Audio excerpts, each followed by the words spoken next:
The silence in the room didn't just fall. It slammed shut like a vault door.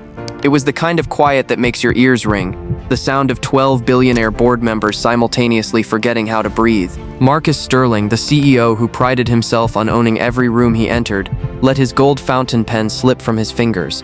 It clattered against the mahogany table, the sound echoing like a gunshot in the sterile, glass-walled heights of the Virelle Tower. Every executive head turned toward the head of the table, and Marcus felt the first cold drop of sweat slide down his spine.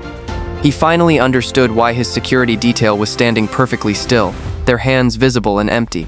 If you enjoy stories of power, secret identities, and the ultimate twist, leave a like and subscribe. Now let's begin. Amara Virelle was standing at the head of the table. Amara, the broke junior analyst who had spent the last 8 months fetching Marcus's double-shot espressos. The girl who rode the 6 a.m. subway in scuffed loafers and carried her life in a freight canvas bag because Marcus refused to approve her parking pass. That Amara was now leaning over the table, her hands planted firmly on a leather-bound acquisition folder. She wasn't in a canvas bag today. She was wearing an ivory silk suit that looked like it had been carved out of moonlight, structured, architectural, and costing more than Marcus's first 3 houses. Around her neck, a diamond serpent coiled, its eyes catching the morning light in a way that felt less like jewelry and more like a warning. To the world, Amara was a nobody. But her history was written in blood and gold. She was the secret daughter of a West African business dynasty, a family whose wealth was so vast it remained unlisted in any public record. Her father had made a pact with the Korean underworld decades ago, and Amara was the bridge between those two worlds. She had been sent abroad not just to learn business, but to prove she could lead without the crutch of her family's terrifying name. For 8 months, she had lived in a cramped studio, masking her fluency in Korean and her mastery of global markets, all to see if a woman like her could survive the corporate jungle on merit alone. But Marcus Sterling saw none of that.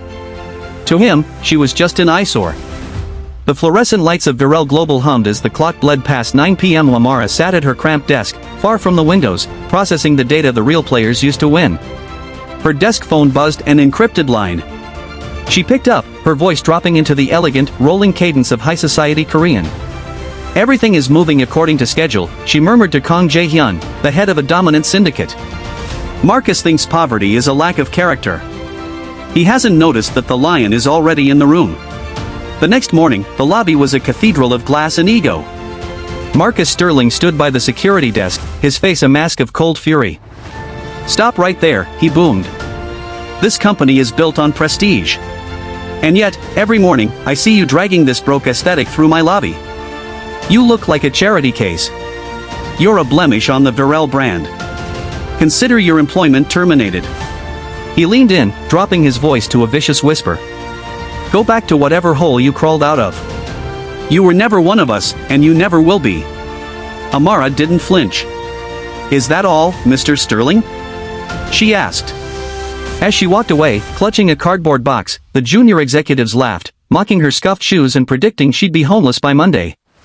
They had no idea that as Amara stepped into a waiting black sedan, she looked at the man in the shadows and said 2 words that would end Marcus's career: "It's time."